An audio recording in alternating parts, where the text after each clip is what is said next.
자, 두플랜의 이번에는 수능 영어 연계교재 독해 공부법에 대해서 말씀드리도록 하겠습니다. 우리는 이 강의를 통해서 한 번의 공부로 연계교재를 완전히 공략하고 또 더 나아가서 여러분들의 약점 체크까지 할 수 있는 공부법을 익히도록 하겠습니다. 자, 여러분들 이 숫자를 한번 주목을 해주세요.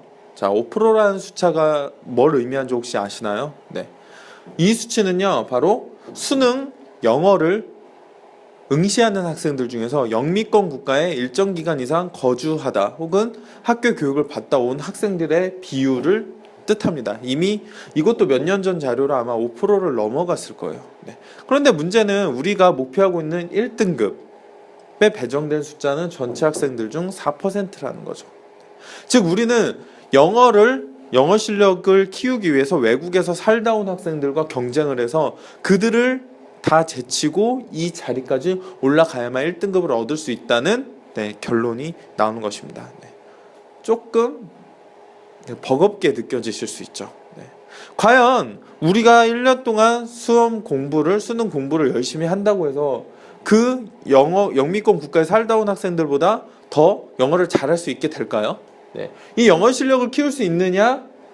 결론부터 말씀드리자면은 절대 1년 공부로 그들의 영어 실력을 따라잡을 수는 없습니다. 하지만 적어도 수능만큼은 그들보다 잘 볼 수 있습니다. 자, 왜냐면요, 수능에서 필요한 것은요, 영어 실력이 아니에요. 영어를 잘하고 못하고가 아닙니다. 다만 길고 어려운 문장을 제대로 해석해낼 수 있느냐 없느냐, 여기서 바로 성패가 갈린다는 거예요. 즉 우리는 지금부터 제가 알려드리는 공부법은요, 여러분들의 영어 실력을 키우기 위한 공부법이 아닙니다.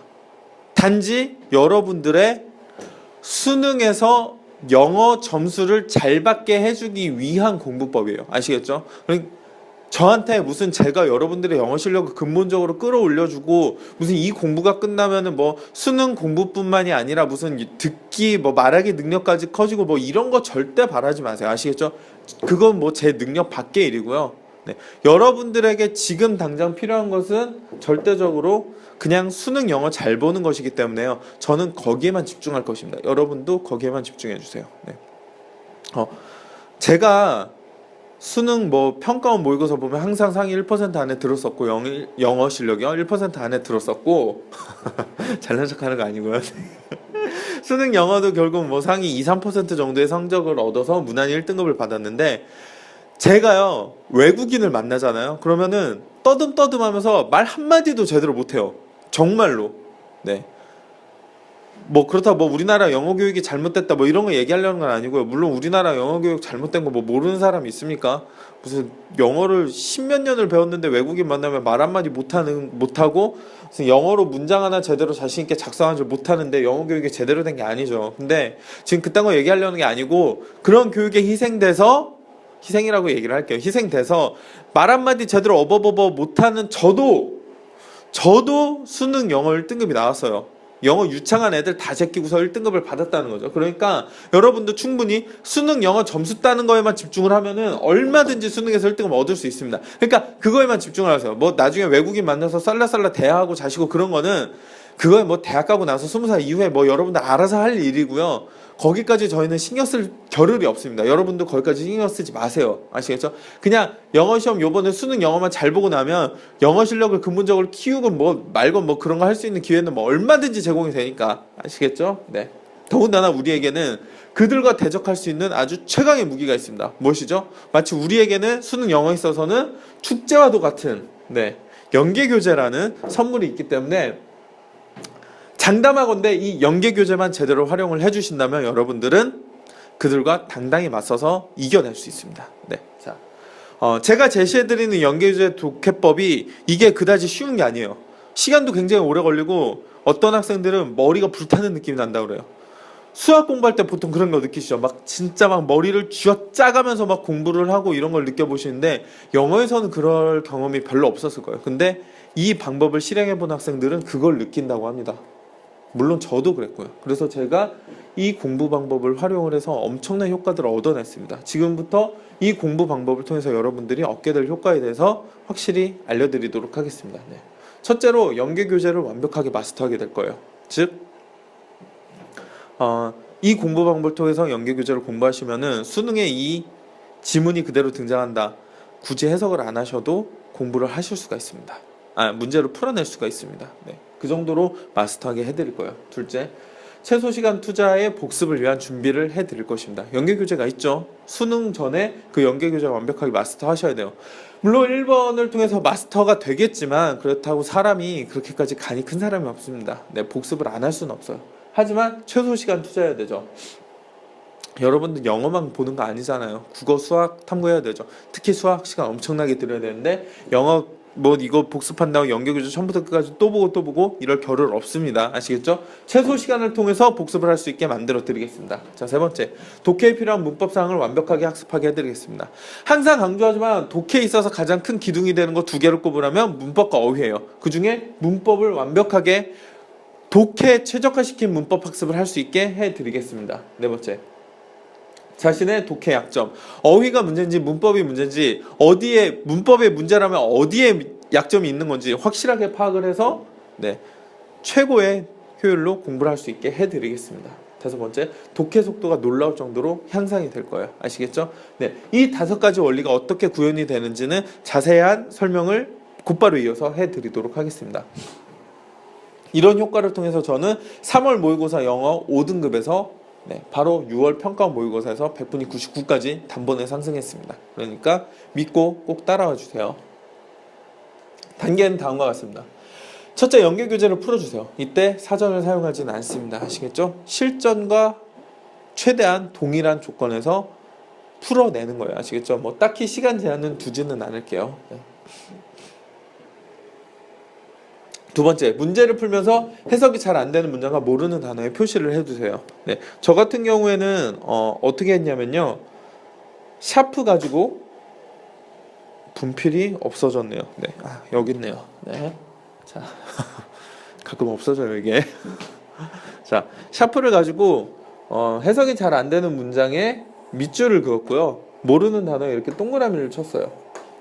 자, 그냥 이렇게 여러분들이 알아볼 수만 있게 해주시면 됩니다. 뭐 대부분 겹치겠죠. 왜냐면은 해석이 안 되는 경우는 단어를 몰라서 해석이 잘 안 되는 경우가 대다수니까요. 그렇죠? 네, 이렇게 표시를 해주시면 됩니다. 자, 그리고 세 번째 단계로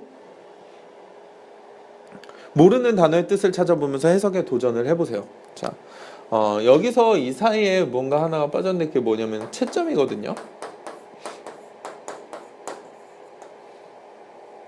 자, 채점을 뺀 이유는요, 뭐 누군 채점 한다고 그러고 안 한다고 그러고 그러는데 뭐 하고 싶으면 하세요. 하기 싫으면 하지 마시고. 전 채점했습니다. 왜냐? 수능 공부하는 거 얼마나 지겹고 재미없으니까. 네, 그쵸? 동그라미 치는 재미라도 있어야죠. 그래서 동그라미를 치면서 2가지로 인해서 저는 뿌듯했어요. 제가 빨간색 유성 볼펜을 하나를 샀어요. 그래서 저는 이거를 채점용 중에서도 동그라미만 치는 용도로 썼거든요. 그러면은 이제 동그라미를 치는 개수가 많아질수록 제 실력이 늘어난다는 뜻이잖아요. 이 볼펜이 줄어들면 줄어들수록 실력이 그만큼 늘어나는 것 같아서 되게 좋았고요. 점점 동그라미를 예쁘게 칠 수 있게 됩니다. 이런 속설 있죠. 네. 동그라미를 잘 그리면 뭐 예쁜 여자친구가 생긴다, 뭐 잘생긴 남자친구가 생긴다, 뭐 이런 게 있어서 이 동그라미가 예뻐질 때마다 알 수 없는 희망에 벅차오르곤 했습니다. 그래서 결과는 어떻게 됐을까요? 여러분들 상상에 맡기겠습니다. 채점을 하시고 그 다음에 모르는 단어의 뜻을 찾아보며 해석에 도전한다는 뜻은 맞은 문제건 틀린 문제건 상관없이 모든 지문을 다 해석해야 된다는 뜻입니다. 이 과정을 하는 이유가 뭐냐면요, 해석이 안 되는 경우에는 크게 2가지가 있어요. 하나, 단어의 문제일 수 있고요. 두 번째는 문법의 문제일 수 있습니다.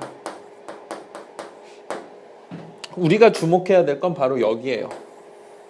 왜냐, 단어 모르는 거는 말 그대로 그냥 이 단어만 그냥 주구장창 외우면은 모르는 어휘의 양이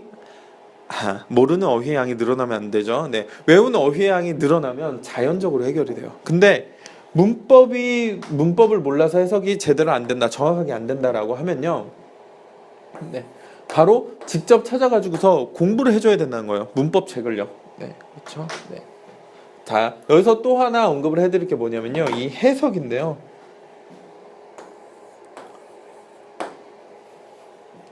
해석의 수준은 어느 정도로 해야 되냐? 해석의 원칙 1번, 모든 문장을 해야 됩니다. 그러니까 뭐 밑줄 친 거건 아니건 뭐 다 모든 문장을 하시고요. 두 번째는 무엇을 하셔야 되냐면요, 바로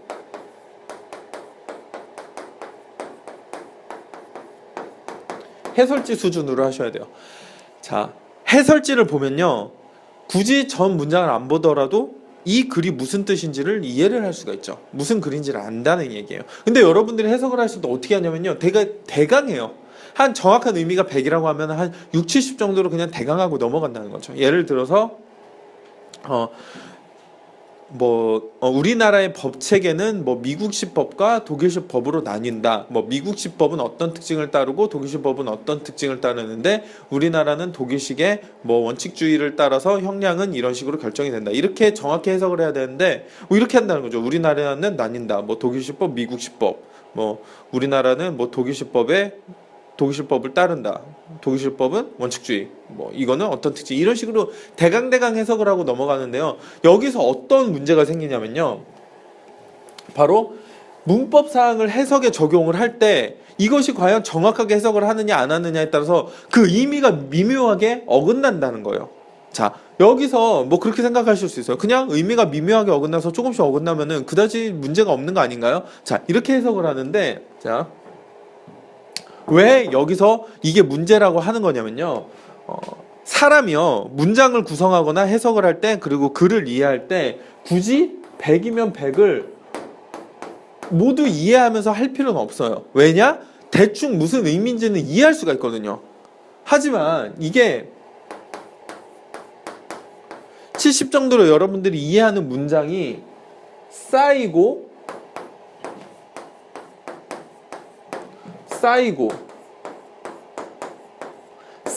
쭉쭉쭉쭉 가게 된다면요, 이게 동시에 일어나는 거잖아요. 연속적으로 일어나는 거잖아요. 그쵸? 그럼 여러분들 확률 배웠죠? 이럴 때는 어떻게 해야 되죠? 곱하게 되죠. 네. 이게 점점 해석이 제대로 안 되는 문장들이 쌓이면은 이 문장 자체 의미는 대강대강 이해가 될지는 몰라도 이 글 자체의 내용이 무슨 내용인지 이해가 안 된다는 거예요. 그러면은 문제를 못 풀어요. 문제를 못 풀면 또 무슨 일이 일어나느냐? 문제가 안 풀리니까 또 처음부터 해석을 또 다시 해요. 시간만 계속 흘러간다는 거예요. 즉, 여러분들의 아까 얘기했죠. 5번째 뭐였죠? 독해 속도를 올려준다고 그랬죠. 여러분들의 독해 속도를 가로막고 있는 것은요, 스킬도 아니고요, 해석 스킬도 아니고요, 무슨 끊어읽기 이런 스킬적 문제도 아니고, 무슨 핵심 문장 찾고 토픽 찾고 이런 문제도 아니고요, 바로 문법에 맞춰서 100% 정확한 의미를 해석을 하는 훈련이 안 돼 있다 보니까 정확히 해석하지 않는 문장이 쌓이다 보면은 지속적으로 문제가 드러난다는 거예요. 그러니까 제 시간 내에 어려운 문장을 이제 제대로 해석을 못 한다는 거예요. 또 두 번째가 뭐냐, 지금 영어가 어떤 특징을 갖고 있냐면요, 예전에는 그랬어요. 문장 자체가 되게 평이해서 유형에 의해서 정답률이 많이 갈렸어요. 뭐 어법이면 어법, 빈칸 순서, 이게 대표적으로 여러분들이 어려워하는 유형인데, 유형적 특징 때문에 여러분들이 어려워했는데 지금 수능은 그렇지가 않다는 거예요. 이거 다 제끼고 이것에 근본적으로 자리하고 있는 어려움의 문제가 뭐냐면요,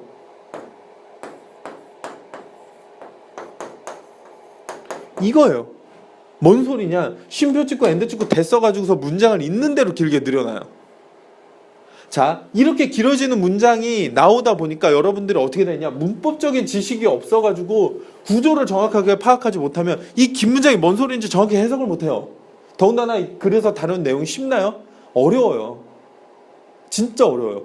이게 우리말로 해석을 해놔도 그냥 주의 깊게 해석을 하지 않으면은 이게 무슨 의미인지 이해가 안 될 정도로 글이 어렵다는 거예요. 어려운 내용을 길게 늘여놨으니 문법적으로 정확히 해석하는 훈련이 안 돼 있으면 그 긴 문장을 해석할 수 없다는 거예요. 자, 빈칸 추론 문제 해결법에서도 제가 말씀을 드렸지만, 여러분들이 영어 점수 안 나오는 근본적인 원인은 스킬적 문제가 절대 아니라는 거예요.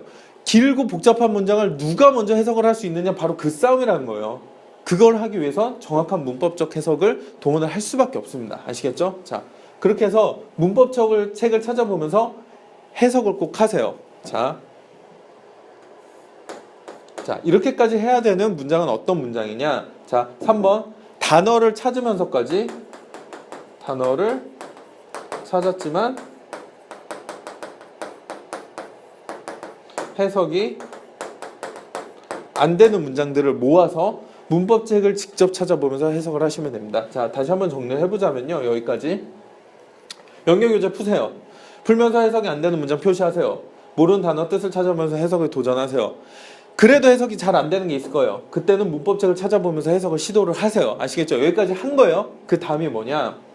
그래도 해석이 안 되는 게 있어요. 이건 뭐냐면요. 이게 무슨 뜻이냐? 단어를 찾아도 안 되고 여러분들이 공부했던 문법 지식을 동원해도 해석이 안 되는 거예요. 즉, 이 문장들은 여러분들의 능력을 벗어난 겁니다. 이거는 어떻게 해야 되죠? 노트를 만들어서 질문을 해야 돼요. 어디에 질문하느냐? EBS 사이트에 질문을 하시거나 학교 선생님께 질문을 하거나 과외 선생님이나 학원 선생님한테 물어보세요. 자, 이것만 모아서 노트를 만드시면 됩니다. 이게 바로 여러분들의 약점이 모두 녹아있는 그런 노트가 될 거예요.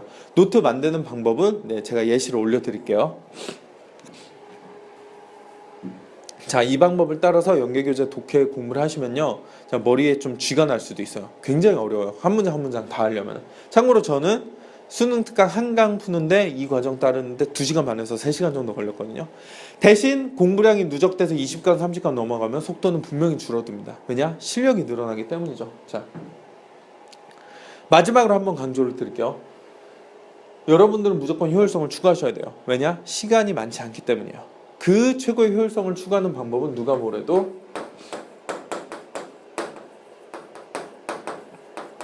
정확함입니다.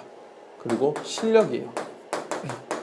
이 두 가지를 제대로 정도를 따라서 길러야만 여러분들이 최고의 효율성을 가진 공부를 할 수 있다는 걸 다시 한번 강조를 해드리겠습니다. 아시겠죠? 네. 잘 이해가 안 되는 학생들 이 강의 몇 번씩 돌려보시면서요, 어떻게 수능 공부, 수능 특강을 공부를 해야 될지, 연계교재 공부를 해야 될지를 다시 한번 머릿속에 심고 공부에 임해 주시길 부탁드리겠습니다. 효과는 제가 보장하겠습니다. 네, 감사합니다.